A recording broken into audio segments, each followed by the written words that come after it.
Welcome to our channel. నమస్తే అండి. నమస్కారం సౌజన్య, మన వీక్షకులు కూడా నమస్కారం. ఇప్పుడు ప్రస్తుతం టీడీపీ ఎమ్మెల్యేగా ఉన్న రఘురామకృష్ణంరాజు గారు వైకపా ఎంపీగా ఉన్నప్పుడు ఆయన 2 పిటిషన్లు వేశారు అప్పట్లో కోర్టులో. జగన్ అక్రమ కేసులు అది వేగవంతం చేయాలని అదొకటి, ఆయనకు బెయిల్ రద్దు చేయాలని రెండు పిటిషన్లు వేరువేరుగా వేశారు.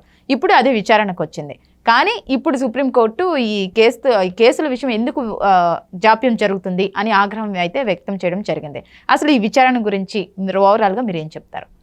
గౌరవ సర్వోన్నత న్యాయస్థానంలో ఈ కేసులు విచారణకు వచ్చినప్పుడు చాలా విచిత్ర సంఘటనలు కూడా జరిగినాయి. వాళ్ళకి ఎందుకు జరుగుతుందనేది కొంత అవగాహన అయితే వచ్చింది. సిబిఐ తరపున అదనపు సొలిసిటర్ జనరల్గా వ్యవహరిస్తున్న రాజు గారు, ఆయన 2 సార్లు, ఒకసారి కేసు విచారణ సందర్భంలో ఆయన లేడు, మళ్ళీ తర్వాత వచ్చి మళ్ళీ ఈ కేసు గురించి ఎత్తమంటే వాళ్ళు ఆగ్రహం వ్యక్తం చేశారు. మధ్యాహ్న భోజనం విరామం తర్వాత మళ్ళీ కేసు టెకప్ చేస్తామన్నారు. అప్పుడు కూడా ఆయన జూనియర్లు వచ్చి మళ్ళీ ఆయన అదనపు సొలిసిటర్ జనరల్ లేడని చెప్పాడు. చెప్పడంతో మేము అఫిడవిట్ దాఖలు చేసామంటే మీరు వేల పేజీల కొద్దీ అఫిడవిట్ దాఖలు చేశారు, లక్షల దస్త్రాలు చేశారు, కానీ మీ అందులో విషయం అయితే లేదని కూడా డైరెక్ట్గా ఆగ్రహం వ్యక్తం చేసింది. అసలు ఎందుకు ఇలా జాప్యం జరుగుతుందనే దాని మీద విస్మయం కూడా వ్యక్తం చేసింది. మేము ఇచ్చిన ఆదేశాలు కొనసాగుతున్నాయి అని చెప్తుంది, కానీ ఎక్కడ జాప్యం జరిగి ఇది పక్కదోవ పడుతుందనే అంశం మీద కూడా ఖచ్చితంగా చెప్పలేని పరిస్థితి మాకు కూడా అర్థం కావట్లేదు అంది. రెండోది ఏం చెప్పిందంటే, క్వాష్ పిటిషన్స్ కానీ తర్వాత డిశ్చార్జ్ పిటిషన్స్ కానీ 39 క్వాష్ పిటిషన్స్ 95 డిశ్చార్జ్ పిటిషన్స్ వేశారు. దీని మూలాన జాప్యం అయిందంటే డిశ్చార్జ్ పిటిషన్స్ క్వాష్ పిటిషన్స్ మూలాన ప్రధాన కేసు విచారణ ఆపటం అనేది సమంజసం కాదు. మేము గతంలోనే చెప్పాం, మా దగ్గర కూడా ఇలాంటి సంఘటనలు జరుగుతున్నప్పుడు మేము క్వాష్ పిటిషన్స్ని కానీ డిశ్చార్జ్ పిటిషన్స్ని వేరే విచారిస్తూ ప్రధాన కేసుని కొనసాగిస్తున్నాము. దానికోసం సంబంధం లేదు, ఆపొద్దని కూడా చెప్పింది. గతంలో కూడా 6 సార్లు 6 న్యాయమూర్తులు ఈ డిశ్చార్జ్ క్వాష్ పిటిషన్స్ హీరింగ్లు అన్నీ విని తీరా దాని మీద జడ్జిమెంట్ ఇచ్చే టైంకి వాళ్ళు బదిలీ అయ్యారు. ఈ విధంగా చాలాసార్లు డిలే అవటానికి కారణమైంది. 6 జడ్జీలు విని అది మీద ఆర్డర్స్ ఇవ్వలేదు, మళ్ళీ మొదలు పెట్టాల్సి వస్తుంది. మళ్ళీ కొత్త జడ్జి రాగానే మళ్ళీ పిటిషన్స్ హీరింగ్, ఎందుకంటే ఆయన వింటే తప్ప మళ్ళీ వీటి మీద జడ్జిమెంట్ ఇవ్వలేని పరిస్థితి. ఈ విధంగా చాలా కొన్ని కీలకమైన వ్యాఖ్యలు కూడా చేసింది, అసంతృప్తి వ్యక్తం చేసింది. తర్వాత అసలు ఇవి మేము ఆల్రెడీ రాజకీయ నాయకుల మీద వచ్చిన కేసెస్ని త్వరితగతిన విచారణ చేయమని అన్ని కోర్టులకి, దేశంలో ఉన్న అన్ని కోర్టులకి ఆదేశాలు జారీ చేసినప్పటికీ కూడా ఇది ఇలా ఎందుకు జరుగుతుంది అనేది మాకు కూడా అర్థం కావట్లేదు. దీన్ని ఇప్పటికైనా సరే మీరు త్వరగా టేకప్ చేయాలి. మేము సిబిఐకి చెప్పాల్సింది, ఈయన అడిగాడు మధ్యలో రఘురామకృష్ణరాజు గారు లాయరు, మీరు ఇంకా కొంచెం స్పష్టంగా చెప్పమంటే ఆల్రెడీ మేము చెప్పాము సిబిఐకి, ఇంకా మేము చెప్పాల్సింది ఏం లేదు, ఇక్కడ అడ్డుపడుతున్న అంశాలు కూడా ఏమి లేవు, ఇక్కడ రోజువారీ విచారణ కూడా కొనసాగించమని కూడా చెప్పాము. తర్వాత సిబిఐకి ఒక స్పెషల్ లాయర్ని పెట్టుకోమని చెప్పాము ఈ కేసుకు సంబంధించి. ఇప్పుడు సుప్రీంకోర్టులోనే ఇవాళ ఆ లాయరు 2 సార్లు కూడా కీలకమైన సమయంలో ఆయన మిస్ అవ్వటం, విచారణకి ఒక రకంగా అడ్డు ఏర్పడింది. దాంతో లంచ్ బ్రేక్ ఇచ్చిన తర్వాత మళ్ళీ టేకప్ చేస్తామన్నారు, అప్పుడు కూడా రాలేకపోయాడు. తర్వాత ఇవన్నీ కూడా సుప్రీంకోర్టులో ఇన్ని క్లియర్ ఆర్డర్స్ కంటిన్యూస్గా మేము మానిటర్ చేస్తున్నా జరుగుతుందంటే కూడా ఇది కొంచెం ఆలోచించాల్సిన విషయమే అనేది కూడా చెప్పింది. తర్వాత సిబిఐ ఒక వ్యాఖ్య చేసింది, ఈ వాళ్ళు ఇచ్చిన రిపోర్ట్లో ఈ కేసులో ఉండాళ్ళంతా చాలా పెద్దవాళ్ళు అని అంటే సిబిఐ వాళ్ళకి తలొంచిందా అనే భావాన్ని సుప్రీంకోర్టు కూడా గమనించింది. అది మేము అసంతృప్తి వ్యక్తం చేస్తున్నాం, మాకు విచారంగా కూడా ఉంది. సిబిఐ లాంటి సంస్థ తన 12వ పేరాలో మెన్షన్ చేసిన అంశం ఈయన రాజుగారి లాయర్ తీసుకొచ్చాడు వాళ్ళ దృష్టికి, అవును మేము కూడా చూసామని చెప్పింది 12th పేరా. ఆ 12th పేరాలో ఏముందంటే, ఇందులో ఉన్న వాళ్ళంతా కూడా శక్తివంతులు. ఎవరికి శక్తివంతులు? వాళ్ళు రాజకీయంగా పదవుల్లో ఉండొచ్చు, ఉండకపోవచ్చు. ఇప్పుడు జగన్మోహన్ రెడ్డి గారు ఒకప్పుడు ముఖ్యమంత్రిగా కూడా చేసిన మాట వాస్తవమే, కానీ ఈ కేసులు అన్నింటిలో ఆయన ఎక్యూజ్డ్ 1గా చూడాలి, కానీ అక్కడ ముఖ్యమంత్రిగా చూడకూడదు. ఆయన ముఖ్యమంత్రిగా ఉన్నప్పుడు రాలా ఈ కేసులు, ఆయన ముఖ్యమంత్రి కూడా కాని టైంలో వచ్చిన, ఆయన అప్పుడు ఎంపీగా ఉన్నాడే వాళ్ళ తండ్రి గారు ఆ టైంలో.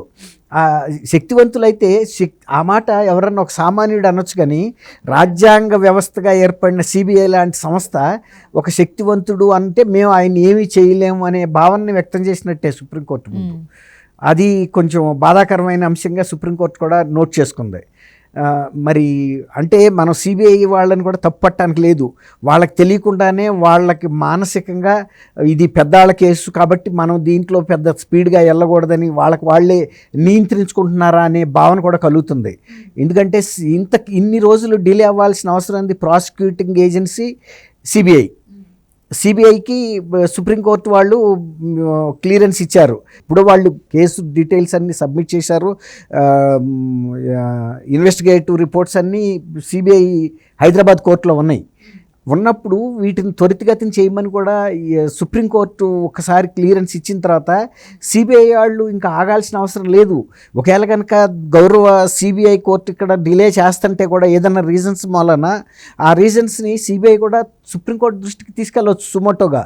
ఎట్లా అంటే మేము ఇన్వెస్టిగేటివ్ ఏజెన్సీ మీరు ఇచ్చిన ఆదేశాలు మరి గౌరవ సిబిఐ కోర్టులో అమలు అవ్వటం లేదు, డిలే అవుతుంది, అల్టిమేట్గా ఇది మా మీద కూడా ప్రతిబింబించే అవకాశం ఉంది, మేము కేసు విషయంలో డిలే చేస్తున్నామని. అందువల్ల గౌరవ సుప్రీంకోర్టు వారు ఒక స్పెషల్ కోర్టుని డిజిగ్నేటెడ్ కోర్టు అంటారు. మీరు డిజిగ్నేటెడ్ కోర్టు ఇస్తే మాకు ఒక పని అయిపోతుంది, త్వరగా మీ ఆదేశాలు అమలవుతాయి. రెగ్యులర్ కోర్టులో ఏదో ఒక రీజన్స్ మూలన డిలే అవుతున్నాయి. ఆ డిలే అవుతున్నాయి డిశ్చార్జ్ పిటిషన్స్ ఒకటి, క్వాష్ పిటిషన్స్. తర్వాత 6 సార్లు జడ్జీలు విన్నారే తప్ప వాటిని డిస్పోజ్ చేయకముందే జస్ట్ డిస్పోజల్కి ముందు వాళ్ళు ట్రాన్స్ఫర్లు అవుతున్నారు. ఇది మిస్టరీగా ఉంది ఇది. అప్పుడు వాళ్ళకి ఆర్డర్ ఇచ్చారాక కూడా ఆగాలి కదా కనీసం. ఇవ్వకపోవటం వలన మళ్ళీ మొదటికి వచ్చేటప్పటికి 6 సార్లు 6 జడ్జీల మూలన ఎంత డిలే అయింది కేసెస్. 12 సంవత్సరాల కేసు. ఇది ఒక రాంగ్ మెసేజ్ వెళ్తుంది కదా దేశంలో ఇతరులకు కూడా. ఇంత పెద్ద కేసెస్కి ఇందులో శిక్ష పట్టలేదు, ఏదో చెప్పినట్టు గుర్రం ఎగరవచ్చు రాజు పానువచ్చు అని అందులో ఉండే దోషులు చనిపోవచ్చు కూడా కొన్నిసార్లు. ఇంత పెద్ద కేసులో రేపు ఎవరి మీద విచారిస్తారు? ఈ కేసెస్ని ఇంత డిలే చేయటం వలన అనేక సార్లు మనం చూసాం. ఏంటంటే ఒకరి తర్వాత ఒకళ్ళు డిశ్చార్జ్ పిటిషన్ వేయడం వల్ల కూడా కావాలని అనుకోవచ్చు. అది ఖచ్చితంగా వ్యూహం. ఆ వ్యూహం వాళ్ళ సుప్రీంకోర్టు గమనించింది. ఇది కావాలని ఒకళ్ళ తర్వాత ఒకళ్ళు క్వాష్ పిటిషన్స్, డిశ్చార్జ్ పిటిషన్స్ వేస్తున్నారు, ఇది కావాలని జాప్యం చేస్తున్నారు అనేది అర్థమవుతుంది. అందువల్ల అసలు ఎన్ని క్వాష్ పిటిషన్స్ కానీ ఎన్ని డిశ్చార్జ్ పిటిషన్స్ ఏనివిగాక అసలు మీరు మెయిన్ కేసుని ఒక్క క్షణం కూడా ఆపొద్దని చెబుతుంది. అది సెట్ అసైడ్, వాటి విచారణ అదే. అవి జరుగుతాయి, లేకపోతే కాలక్రమంలో ఈ కేసు విచారణ క్రమంలో డిశ్చార్జ్ పిటిషన్స్ అమలైతే అమలు అవుతాయి, అమలు కాకపోయినా కూడా మెయిన్ కేసును ఆపొద్దని చెబుతున్నారు. అది చాలా గమనించాల్సిన ఆర్డరు. కానీ అది జరగటంలా. మెయిన్ కేసును ఆపే వీటన్నిటిని ఆపటం, ట్రయల్ తీసుకోవటం వల్లనే కదా ఇంత లేట్ అయింది. ఇప్పుడు దీని మీద సిబిఐ కూడా కొంచెం ముందుకు జరగాలి. ఇదే సందర్భంలో వాళ్ళు అడగాల్సింది ఏంటంటే గౌరవ సుప్రీంకోర్టుని మీరు డిజిగ్నేటెడ్ కోర్టు ఇవ్వండి, మాకు కూడా తొందరగా అవుద్దని అడిగితే కూడా ఇవ్వటానికి పెద్ద సుప్రీంకోర్టుకి పెద్ద అభ్యంతరం ఏమి ఉండదు. వాళ్ళు అది కూడా చెబుతున్నారు, మేము వెంటపడి చేయలేము ఏ కేసులు, మేము అడ్రస్ ఇచ్చేస్తాం తప్ప ఆ గౌరవ కోర్టులు వాటిని పాటించాల్సిన అవసరం ఉంది.